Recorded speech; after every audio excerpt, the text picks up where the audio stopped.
আওয়ামী লীগের সন্ত্রাসী হামলায় মোহাম্মদ জালাল উদ্দিনের বাড়ি ভাঙচুর ও লুটপাট।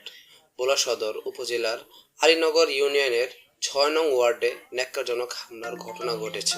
স্থানীয় বাসিন্দা মোহাম্মদ জালাল উদ্দিনের বাড়িতে আওয়ামী লীগের কিছু সন্ত্রাসী তাণ্ডব চালিয়েছে বলে অভিযোগ উঠেছে। প্রত্যক্ষদর্শীদের তথ্য অনুযায়ী একদল দুর্বৃত্ত অতর্কিত হামলা চালায়, ঘরবাড়ি ভাঙচুর করে এবং লুটপাট চালায়। এই বর্বরোচিত হামলায় জালাল উদ্দিন ও তার পরিবারের সদস্যরা আতঙ্কিত হয়ে পড়েন। এলাকাবাসীর অভিযোগ, প্রশাসনের নীরবতার কারণে এই ধরনের সন্ত্রাসী কর্মকাণ্ড দিনের পর দিন বেড়েই চলছে। তারা দ্রুত দোষীদের গ্রেফতার ও দৃষ্টান্তমূলক শাস্তির দাবি জানিয়েছেন।